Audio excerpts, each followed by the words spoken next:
will call the board meeting of the Wenatchee School Board to order on May 26th of 2020.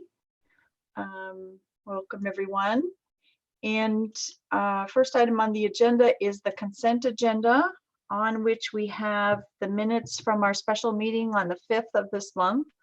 We have vouchers, payroll, we have a personnel report, surplus report, contracts, and a monthly April financial report. Is there a motion to approve the consent agenda?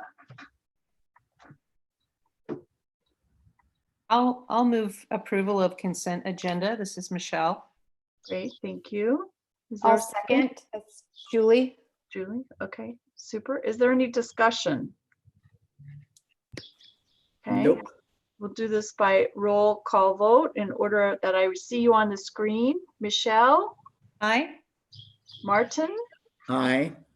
Maria? You are muted. Aye. Julie? Aye.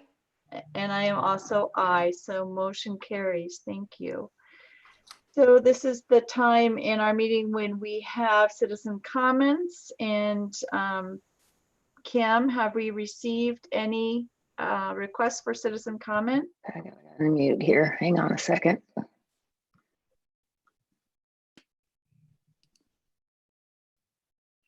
No. Unmute. I see a message that Ron. There we go. Am I unmuted now? You Yes. are. Yes, you are, ma'am. Okay. No, we have not received any online public comment request forms. Okay, great. Thank you. Moving right along to special presentations, we have elementary and middle school grading. I'm going to hand it right over to Executive Director Mike Lane of Teaching and Learning to walk you through the conversation he's had with a number of people around the elementary and middle school grading. Mike? Yep, thank you. So we mentioned, or I mentioned it briefly, kind of the direction we were heading for K-8 grading the last time I presented at the school board meeting. But essentially the process we went through was the learning and teaching department collaborating with the building principals to draft out some original ideas. The principals took those ideas back to their building and either shared it with their entire staff or their leadership teams and got the feedback from the teachers, got some new ideas, brought those back to us. We revised and kind of came up with an agreement on a path moving forward. There are a couple subtle differences between elementary and middle school, but for the most part, K-8 is following the same plan, which is that no grades will be assigned on that final report card for this, like for third trimester, the time during our shutdown. Rather, teachers are going to provide comments to describe students' level of engagement, their participation, their academic performance during the shutdown. We've added some additional comment options for teachers to use in light of kind of the situation that we find ourselves in. All report cards that get generated will have a, for lack of a better term, a COVID-19 statement, an explanatory message to our families about why this report card might look a little bit different. The elementary students will receive what we would consider their normal report card. It just will look somewhat different. The middle school report card really didn't lend itself to doing what we needed it to do during this one grading period. So we are creating a streamlined form. Ron Brown and the teaching and learning folks and the principals have been creating this. We are going to meet again on Thursday to look at the kind of the final draft of what potentially this looks like, so we can see what would actually go home in parents' hands. On that one in particular, they would be printed in both. One side would be the English side, the other side would be the Spanish side. So that's kind of where we're at with that. And so any questions?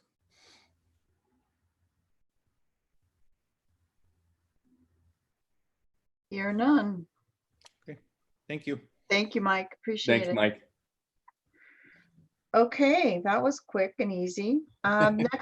Next item on the agenda is school start and end times. Well, this one will probably be just as quick, but not as easy. So like like the saying goes, go slow to go fast. This is a good example of going slow to go fast. We thought we were wrapping this up, but at the last moment, we had one other way of looking at it, and our process has been to truly vet everything that comes in front of us, and it was another decent idea, and we really wanted to make sure that we took a moment to review this. And then if it does work, and Mark and his team are going to review it, the idea, if it does work, we do want to put out a survey, but I'll hand it to Mark to talk to you a little bit more about some details. Yeah, so really we're hoping to come to you with a recommendation today, but as I mentioned to you last time, this is a huge shift. And we basically are down to two choices here, and each one has its own pluses and its own, opportunities for discussion. So we want to just make sure we're doing our due diligence. I'm going to be meeting with the high school to talk about some options, and then we want to get this out to our parents because, again, one schedule would have elementary starting early. What does that cause as far as parents concerns? One has elementary starting late. What does that cause? And are these obstacles so bad that we can't overcome them? So bottom line is, our goal is to put a quick survey out to parents. Here are the two options we're looking at, and give us your feedback on how this would affect you. Not that we're not looking for this isn't a majority vote, but we need to make sure we understand all the implications of whichever schedule we end up going with, so we can help address this. So for example, if elementary goes late, then do we need more school-sponsored daycare in the morning to help meet the needs of our parents? And if that's so, then we need to get a survey out to parents to see what kind of need that is and make sure we have capacity to deal with that. So there are a lot of repercussions about this. And then of course, who knows what fall's going to even look like when it comes to school. So this might be all pushed down the road even farther, but we want to make sure we do it right. So we're just going to take a little more pause and make sure we make a good decision here. Any questions? I guess, Mark, I just wanted to chime in. I think this is a very complex issue with having two different start times, with our elementary and our secondary students. And I can see passionate people on both sides of wanting the elementary to be the later starters versus the high school. And there are advantages to both. So I hope that our surveys can really reach out to and although we call it a community survey, I think it's really important that we're getting the parents who are affected the most, parents of actual students in the district who participate in using the bus. My family, we haven't used the bus a whole lot. So I think for families who are utilizing their bus as their primary mode of transportation to get to school, they really have to be weighing in. We have to be sure that we're getting their input because they're going to be, affected the most. So I hope that I don't know if we're sending it out, but I don't know how we're tracking if we're reaching all those families that need to be reached. If there's a survey that we can send out primarily for the bus routes of the people who have participated, I don't know. But I really hope we're getting all those voices. So. So part of the survey will be having parents identify whether they're a parent of an elementary, secondary, or both student. So we kind of get that perspective in the answer as well. And then, yes, I mean, the bus riders are affected, but so are the parents who maybe have two kids, and now I can't drop my kid off at both schools at the same time. I have to drop one off and then one off somewhere else, or a daycare or whatever. So yeah, so when I say community, that's really not right. It's parents. We're gonna send this out to our parents. Yep. Thank you. Yep.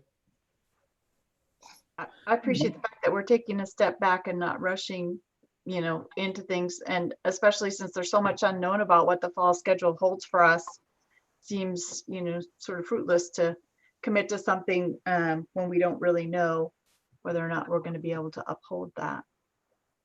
Yep. So, yeah, thank you. Yeah, it's that we're not constrained by time right now, so we might as well ensure that we're looking at every option and spending time and then getting more feedback.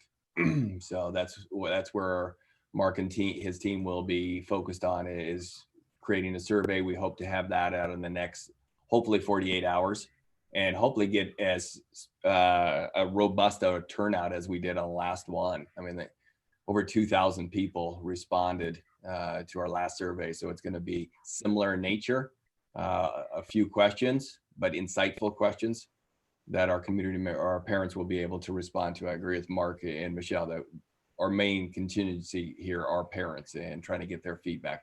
We'll also have a piece for staff as well, but as Mark said, they're going to mark that. We want to hear from them, but it really is important that we're hearing from our parents on this issue. Mark, will there be an option to leave the start times as close as possible as they are right now, and then addressing some of the concerns that are there? Well, for one group or the other, because we have to have that hour time frame between the two groups because of travel back out and back in again. So, I mean, so if elementary goes first, then they would be roughly about what they are now, at least some of them. The others would be an hour later. And Maria, if I would answer it this way, I don't think one of the options will not be that all kids start at the same time, just because we've had too many problems with too many kids riding the bus for too long, somewhere in that hour and a half to 2 hours even. And there were too many kids that had that experience, and the only way to do it based off of the number of buses we have, the number of drivers we have, is to have a two-tiered system. Thank you. You're welcome. Mark, I have a question, just trying to isolate issues. And we're talking about parents and families and convenience. We're talking about transport efficiency. And then the other issue that I wanted to ask you, call it the scientific issue. I've been reading and listening for forever about high school students starting the day too early. And call it your plan A versus your plan B, it looked like, if that is scientifically valid in terms of learning science, that was a benefit of that program, but it also looks like it ran head on into the scheduling of extracurricular activities, and that was the wall in front of it. So really just to understand the options, when you said you've got a new idea, is that really a third idea, or is it a way of looking at the two? And when you look at the two, is there any weight to high school students learning on a later schedule? It would be looking at the two, and then looking at the high school, the secondary going first, and the high school going, I'm getting mixed up in my head. The elementary going first, the high school going second.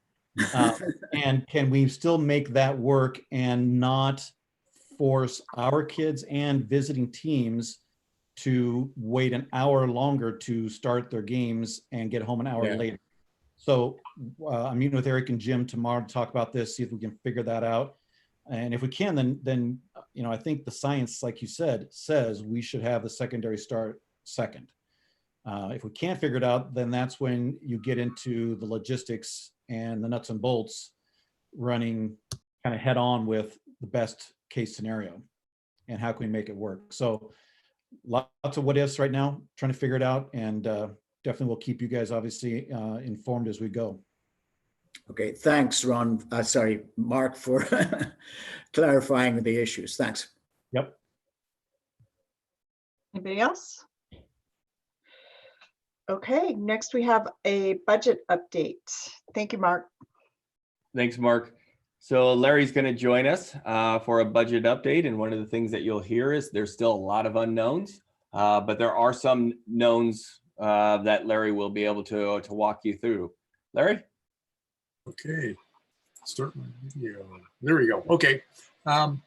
Yeah, this is just going to be a high level overview.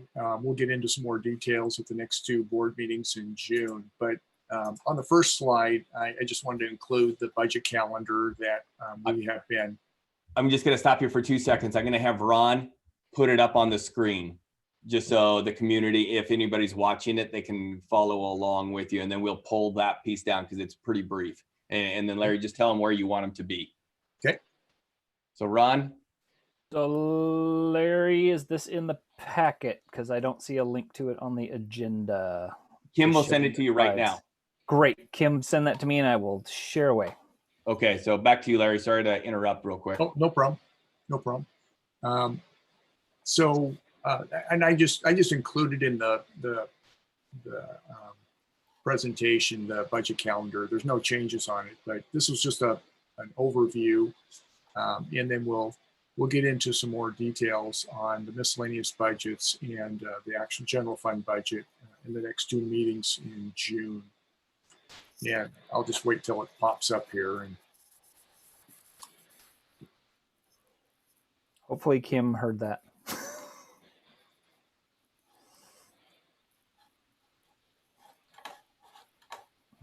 Rambling, I'm sure. yeah.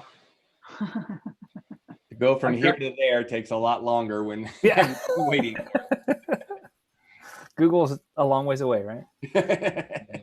Ron, I forwarded Larry's tech or email to you. So it's been sent. Okay. Okay. Thank you, Kim. There we go. All right. Let me pop that open. Keep talking, Larry. I'll get this open. Give me about a couple seconds. Okay.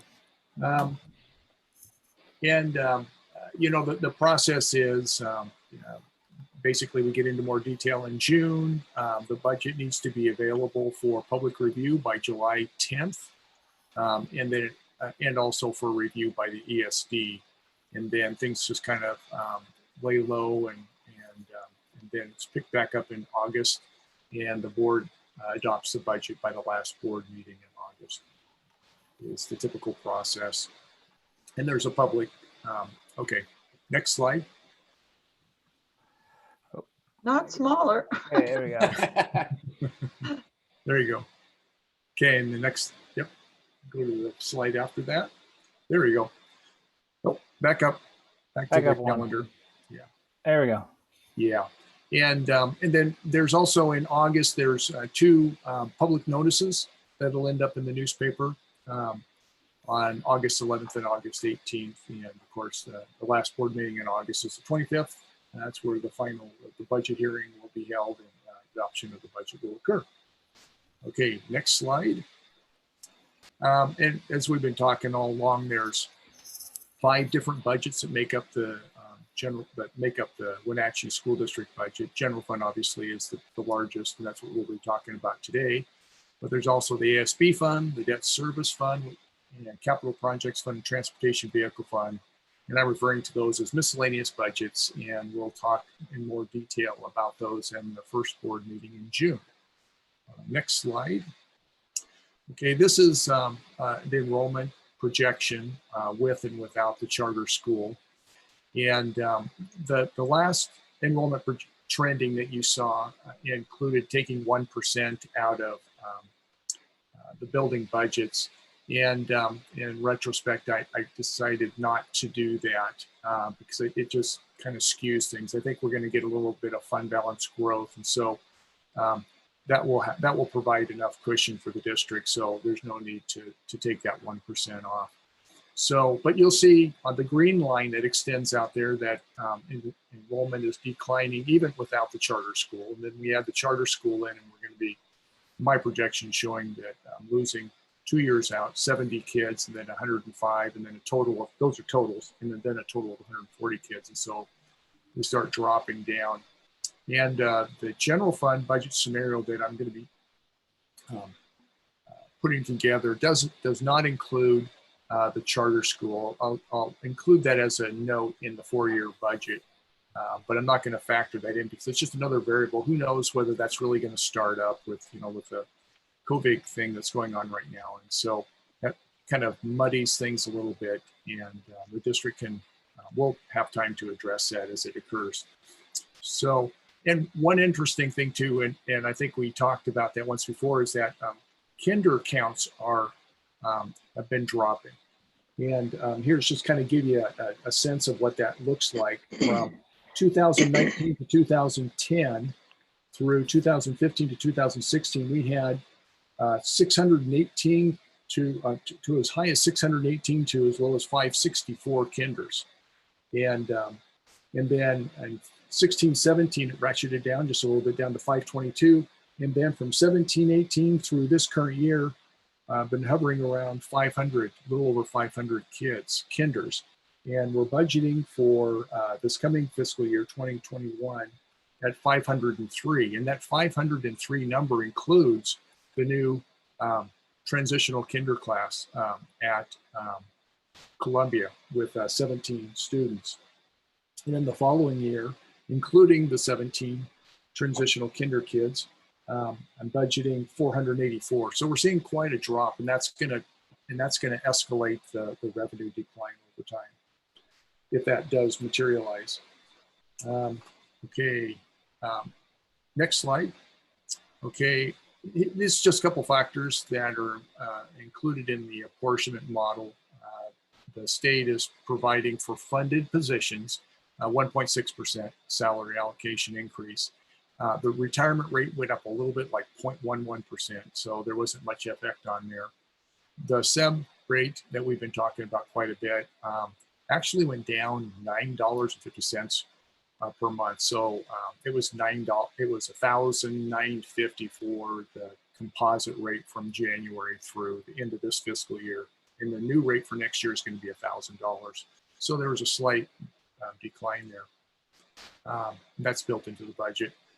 K-3 ratio, class size funding is set to continue at 17:1, and that's built into the budget and adds.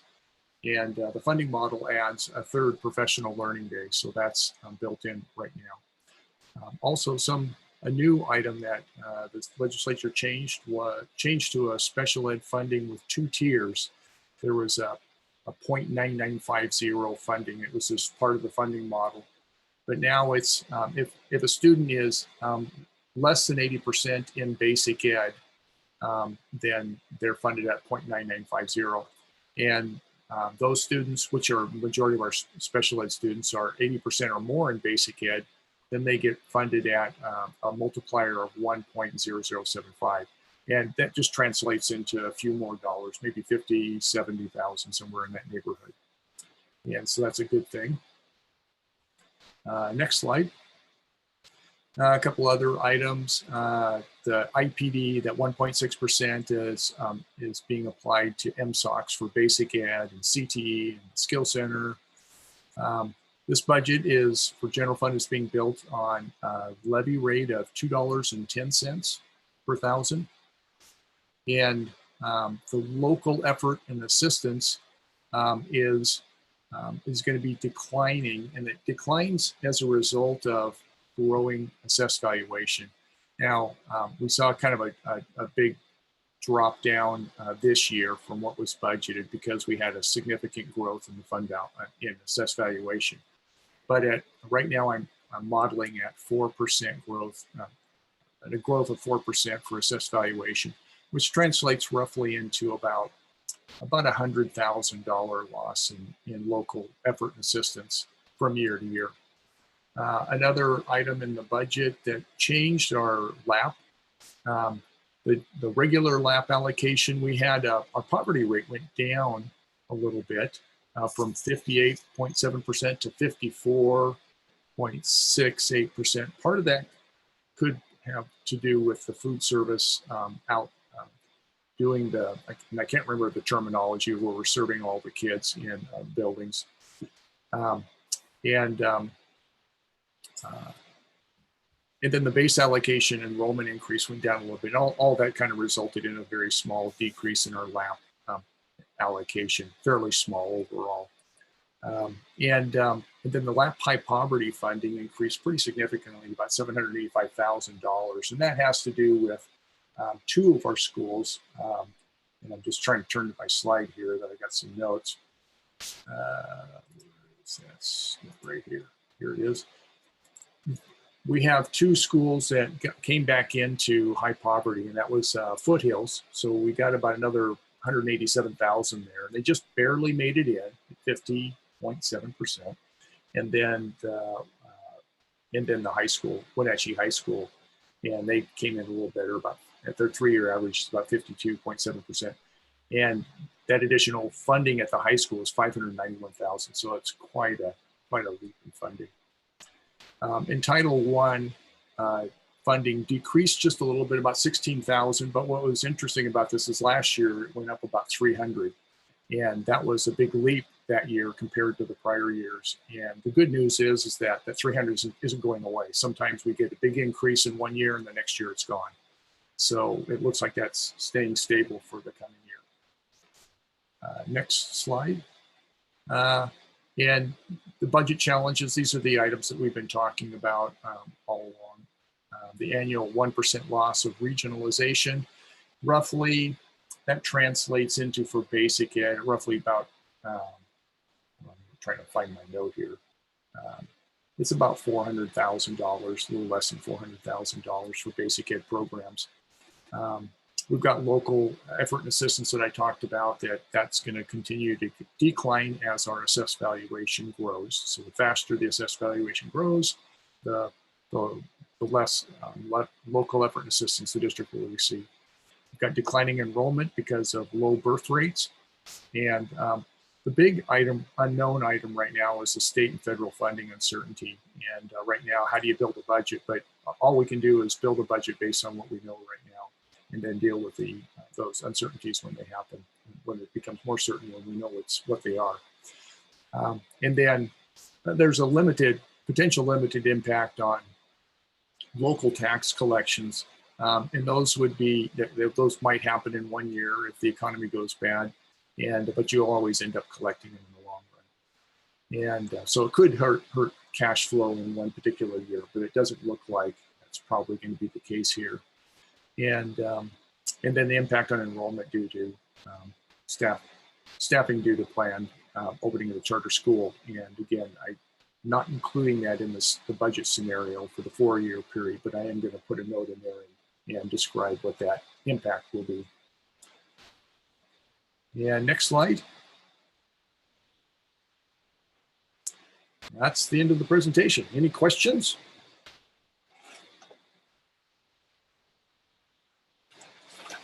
Larry, I have a question on the kinder decline.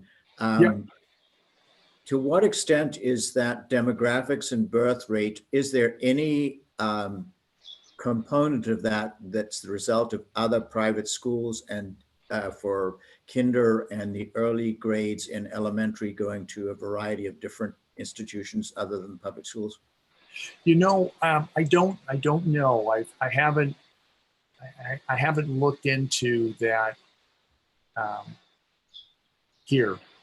Okay. So I don't have that information. It's potentially, Davis Demographics might be able to gather some of that data. Okay. Okay, anyone else? Go Yeah. ahead. And so Larry, given kind of all the unknowns with the federal and state funding, Yeah. I want to thank you for doing your job with all these kind of big fiscal unknowns, and I appreciate your forecasting for the future, even though the unknowns are still unsettled at this point. So thank you for continuing to help us with that. So Sure. Thank you. So you'll hear budgets at the next 2 board meetings, more detail on the budgets, where you're going to start seeing just the hard numbers, where we project to be ending this fiscal year. And then, like Larry's alluded to, we always have to do the 4-year budget. So you'll start seeing that just kind of that hard data. Again, it's all based off of what we know currently, which is a little bit. Yep. But if it keeps trickling in, Larry will continue adding that to the information. But the next couple board meetings will be more detailed in the sense of numbers being attached to each line item, the 4-year budget, and all that information. Yeah, and in the last board meeting, you'll get a copy of the F-195, or it'll be available to you to access. And I got the first budget review in August. When is the second and final budget approval? What's that date? I'm going to pull that up. August 18th will be the first discussion. Let me see. No, August 11th. First reading of the budget. And then the budget hearing and adoption will be on August 25th. Okay.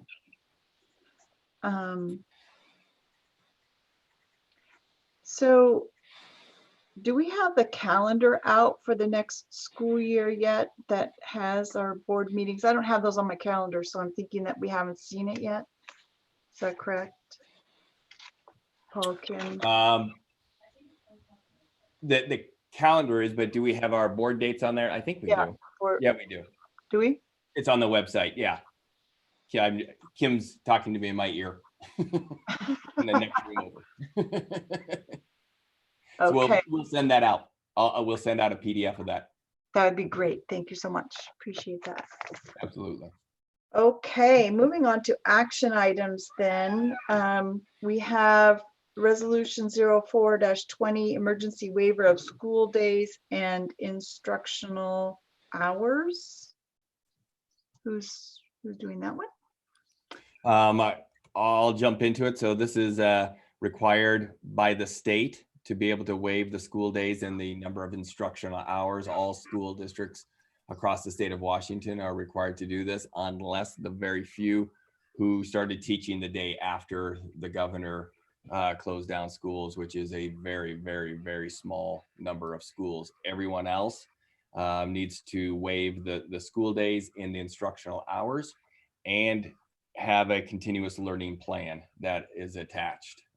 So that's a requirement by the governor and the state superintendent, Chris Reichdahl. Okay. And these formats were sent out by OSPI? Yes, yeah, these are 100% OSPI documents. We just inserted our school name. Okay, great. So this is an action item. Is there anybody who wishes to make a motion to approve this resolution? Sure. this is Go ahead. okay, this is Can I Julie. interrupt I'll, a second on Oh. a procedural issue? This one states that we have adopted a continuous learning resolution, and we're doing them in the other order. Does it matter? I don't think it matters as long as the board knows that we have a continuous learning plan. Okay, that's fine then. Yeah. Sorry. And actually, Superintendent Reichdahl even spoke about that a few weeks ago. So boards could adopt the resolution without seeing the template, and many school districts did. We felt like putting them together made a heck of a lot more sense. So the board actually saw what our continuous learning plan was. so the question for the motion is, is it motion to approve the resolution and the continuous learning, or with attached continuous learning plan, or just motion to approve the resolution because it cross-references the plan? I would add the resolution to in addition to the continuous learning plan.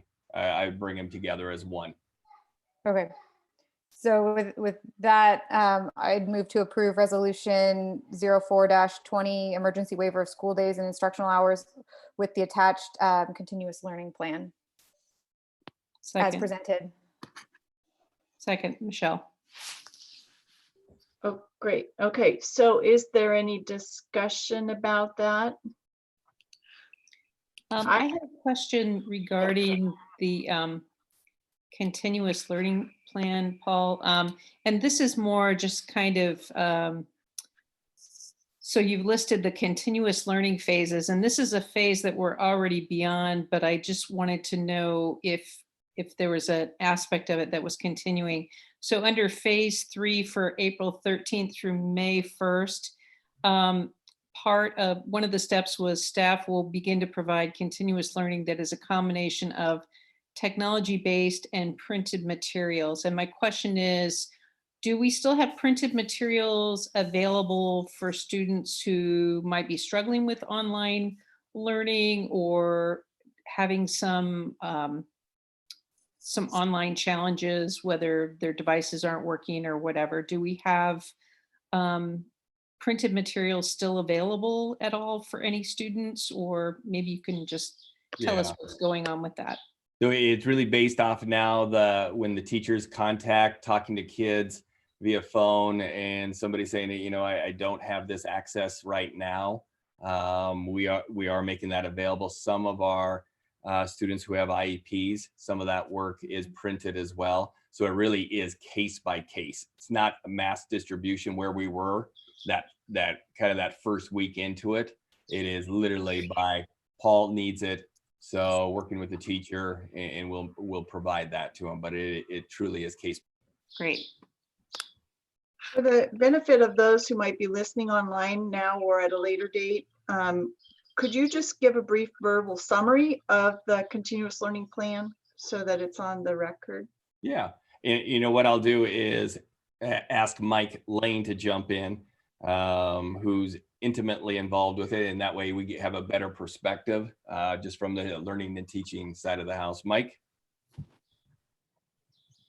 Sure, hopefully this will work. I'm going to actually look at the plan as I'm talking to you, and hopefully I don't disappear because technology voodoo and everything here. So, the continuous learning plan, this is what we've been working on the entire time. So this is not something that we threw together because OSPI required it. This is the work that the learning and teaching team has been doing ever since this started 2 months ago. And so walking in the blue, I've highlighted the parts that OSPI specifically called out that they wanted to see in the plan. Quite frankly, our plan is robust enough that there's quite a bit of information in there that OSPI didn't ask for, but we just continue to use the document that has been our guiding force the entire time. So laying out the purpose of our plan, why we're doing this, what are our focus district-wide expectations. Michelle mentioned the phases. That was how we started breaking this down. So this was much more manageable for our staff and our families, quite frankly, who are stressed as we started going down this path. Grading, we've talked quite a bit about grading. That's been an ongoing discussion, mostly around those credit-bearing high school classes, but also, as we talked about earlier today, around K-8 grading as well. Learning standards, this was something that that came out of OSPI a little later in the game, but our learning and teaching folks, between Sarah Wall and Amber Burks, they've been meeting in horizontal meetings with our teachers this entire time to identify the most prominent essential standards that we can be focusing our instruction on during this time. Just some things to keep in mind of. We provided quite a few samples for schools to help their process as we were going along in this.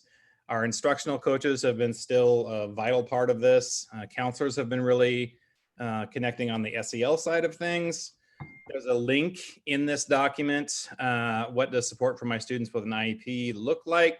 It's a very detailed form if you wanted to click through to that. And Trish would be a great resource to talk through that, Trisha Craig. We have some specialist support in there as well.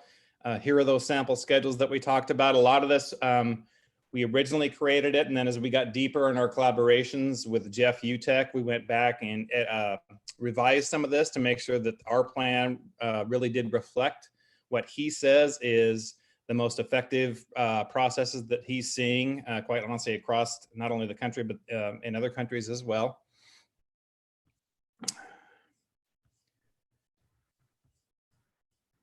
Just some basic guidance for all of our teachers. And then Paul and team have been working with buildings to collect the engagement data. How many of our students are with us, so to speak, through the engagement process. He asked for another round of more detailed data from building principals last week. Principals are collecting that, so we have an even clearer picture of who is connected and who's not connected and why they are not connected. And then our approach to what happens when we find out that we do have families who are not connected, we kind of laid that out in a tiered approach as well. So that's, I hadn't prepared to present to that, so that might have seemed a bit haphazard. So I apologize for that. But the point I guess I wanted to reiterate was this has been our work this entire time. We just kind of used that, that we could submit to OSPI, so. Okay, thank you for doing that. Is there any further discussion? We do have that motion on the floor. Is there any further discussion on this action item regarding the resolution? Okay, it's time for us to vote. We'll go the other direction. Maria, Aye. Julie, Aye. Martin, Aye. Michelle, Aye. and I am also an aye. Motion passes, thank you. Next item on our action agenda is the 2019-20 emergency school closure waiver application. And it's very similar. It's hours and days. So what they required us to do was select either A or B. A is hours and days. B was hours only. So we have to submit this tomorrow morning with our plan, the resolution, and then the continuous learning plan with this selection. But the board has to be comfortable. You know, they had to approve this as well.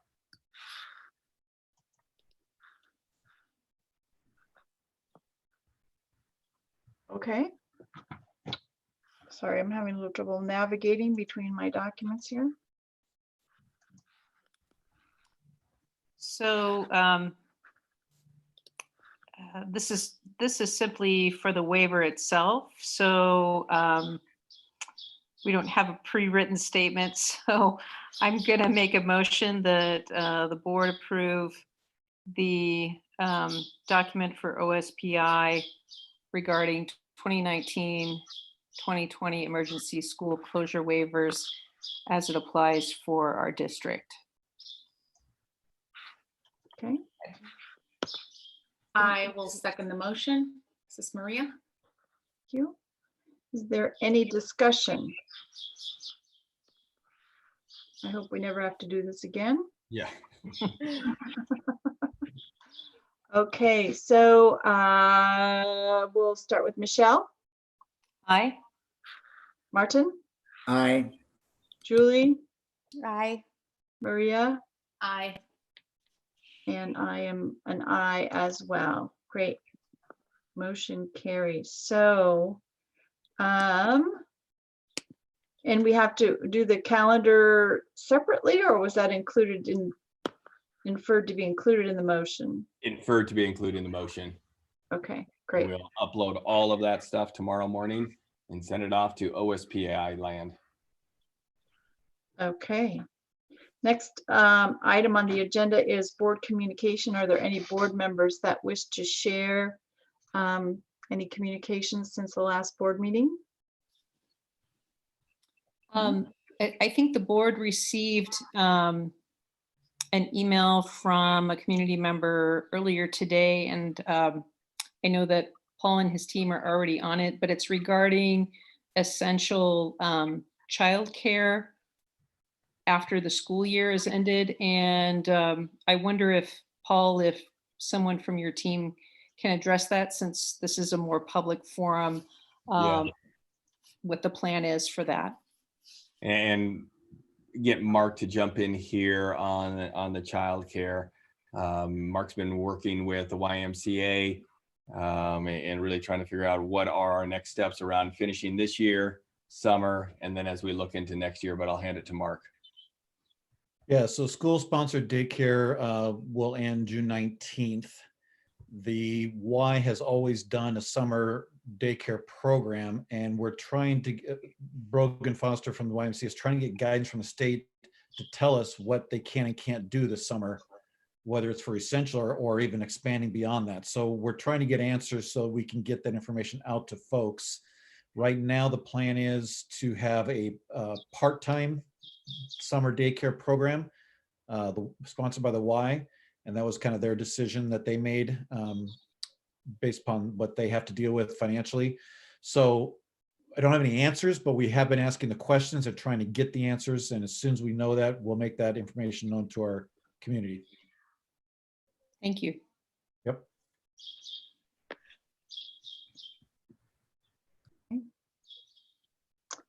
Any other board members? No? Okay. Superintendent. I Yeah. guess the only, I talked to Paul about this morning, but I think some of you have seen maybe in the media that community has been told to reach out to the boards, the school boards, about the what learning is going to look like next year. And my understanding has been our hands are a little bit tied because we're sort of compelled to do what the state is, but we're able to evaluate options within what the state tells us to do, which is the direction we're going. But I suspect we'll start seeing a lot of feedback potentially, or emails, because there's that communication out there. And some of you may have seen it. It's circulating on Facebook now and whatnot. So for folks who haven't, be aware, and maybe Paul will speak to it in a little bit, but that was, I'll jump to it right now. No, I appreciate that, Julie. Yeah,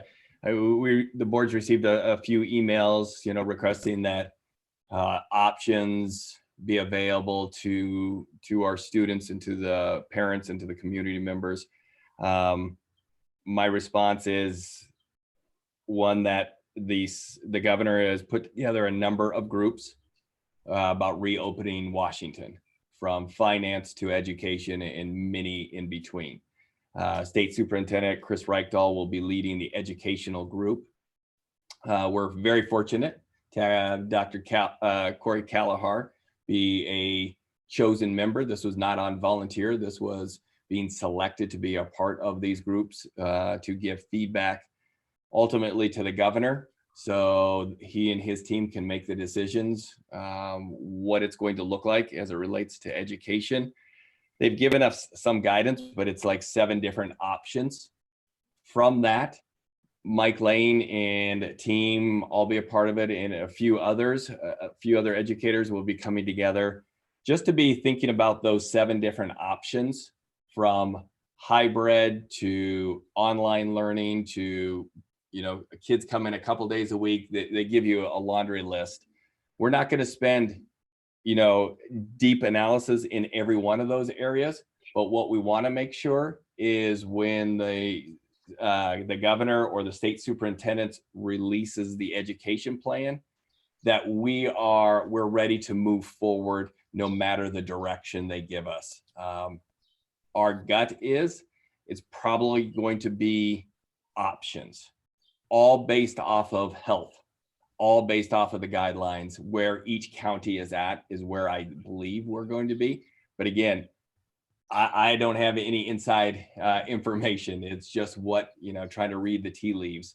But I'm proud that our team is bringing together educators just to think about the educational front, what this could look like, what blended learning could look like. Because we know, even if we do have to come back, we want to improve upon what we've currently been doing. And that really is one of the reasons why I've asked a small group of people to be part of kind of an in-person virtual focus groups, just to hear from parents, teachers, students across diverse groups, to give us their perspective. And I know a lot of people want to be on the focus group. Hard part with it is we've got to keep it small so we can actually hear from each person. And we're trying to keep it in that 10 to 12, which will take quite a bit of time, because we really do want to hear their stories about what's occurred, what's happened. These focus groups will give us information to develop a survey that we'll send out to all of our parents, our students, and our staff around this opportunity, and really try to make sure that we are asking them to select: are you a parent? of an elementary, and trying to get some of the demographics so we really have a deeper understanding of what's going on within our community. Not so much for this last 2.5 months. Really, it's all to move us forward. It literally is to move us forward. So Julie's right. There is, some hubbub out there to go push board members to make these decisions, but quite honestly, there's no decisions to be made right now. There is nothing sitting in front of the board, the superintendents. Maybe that small group of people have some more information, but there is no decision that we're sitting in front of as of today. Paul, and then just to follow up, I emailed you regarding this about our focus groups, and I just think it's just a small percentage, it's small groups. So I think we need to invest, do our research and make sure that we are selecting powerful voices that go above and beyond the average student, as well as the educators that are going to be partaking in this, that have the background working with low socioeconomic students, ELL students, special ed students, and same thing for the parents. I think we need to go beyond the computer, and it seems like a broken record every time. Let's make sure we reach outside of, that we reach our families outside of the electronic or the survey area. So I appreciate it. No, it's critical. I mean, when we showed the data from our COVID board meeting, we're still missing some students, missing from the sense of engagement. And we've got to close that by the time next year happens, because I don't know if there's anybody who believes that we're just in August, we're going to be starting in all kids are going to be in a brick and mortar. I haven't met anybody who believes that. So that's the importance of why we have to do even better. And we've done some really incredible work, but we have to do even better come the fall for our students in multiple areas. And one of those groups are students who currently have not engaged for a variety of reasons. And as Mike said earlier, we're trying to get even greater details as to the why behind not engaging with us. So we'll share that next Tuesday with the board. Good. Looking forward. I kind of jumped in. Yeah, nope, you're good. Did we move away from board communication, or are we still there? I kind of jumped in, so I'm sure there's some other people who want to celebrate. Does anybody else have anything? Board members? Okay, Paul, I'll superintendent. go back to one.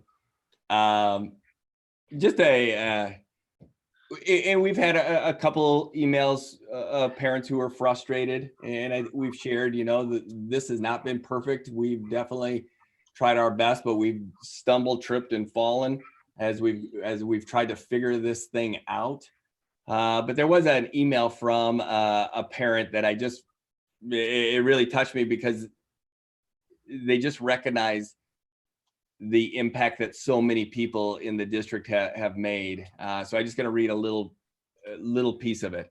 My husband and I were just marveling not too long ago at how quickly our schools were able to put together programs and remote instruction in the face of COVID pandemic. The exposure we have had, either it be via remote learning portals with teachers to employees passing out lunches, all the way down to posts on social media and communication through the phone, have been so positive, so cheerful, and so well managed. My heart breaks for the instructors and students that have had their school year disrupted. However, the grace, positivity, resilience that I have seen from all the district employees has been absolutely uplifting. The Wenatchee School District's communication has been stellar as far as I'm concerned. I have school-age nieces and nephews in districts on the west side of the mountains. And in speaking with my sister, I found myself truly fortunate that we are with the Wenatchee School District. She's not having as smooth a transition as we are, and is severely lacking in communication and consistent messages. Job well done to all of you. She just felt like it was important to share that, and I felt like it was really important to share, because it wasn't about one person, it was about the organization doing great things. And again, not perfect by any stretch. But proud of our teams, and I love when community members are able to see it. I also have one other to share, because this one is so unique that I was like, how do teachers even do this? So I want to read you another one from a parent who's also a staff member. And her kids are literally on the extreme opposite ends of the spectrum, from a student who valedictorian to a student aging out in the transition house. So they really do have a spectrum of learning going on within the house. Besides being over the moon with the transition house is doing for their students right now, I feel so incredibly honored and privileged to be a parent that has a student receiving vision services. Your TVI and Braille list are literally 1 in a million. I get to play an expert on this part because her daughter attended Washington State School for the Blind for a few years. And she says, so trust me, I know what amazing looks like. Thea has gone above and beyond to make sure her daughter continues her Braille notes and voiceover lessons.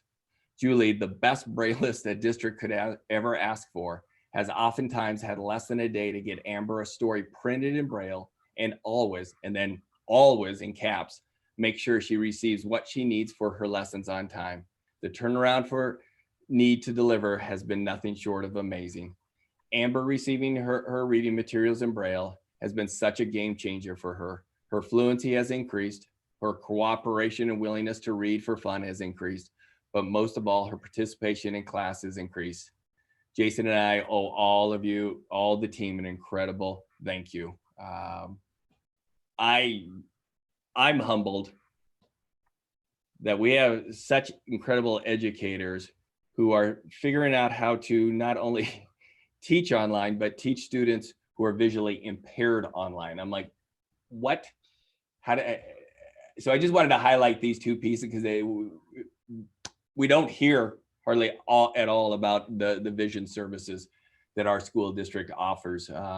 And just, again, really proud of individuals and groups who are making a difference for kids. That was it for me. Great, thank you for sharing that. It's so, oftentimes as board members, we get emails that are less than positive. And I'd say more often than not, people tend to want to tell us when there's a problem and not when there's something going right, although we know there are many, many, many, many things that are going right in our district. So appreciate those folks that took the time, to communicate under any circumstances, but thank you for the positive. It's fabulous. Always good to have that sprinkled in there. So next, the school board will be entering into executive session for a period of, this says 30 minutes, but probably more than that. I'm going to say 45 minutes to evaluate the qualifications of an applicant for public employment or to review the performance of a staff member pursuant to district policy number 1410 and RCW 42.30.110. This discussion will be closed to the public. The school board is not expected to take final action following the executive section. So with that, I will ask Ron to take us off of the public broadcast, and so that we might move Okay. into executive session. Takes about 30 seconds to catch up. We'll let that catch up. I will stop the stream. Thank you. And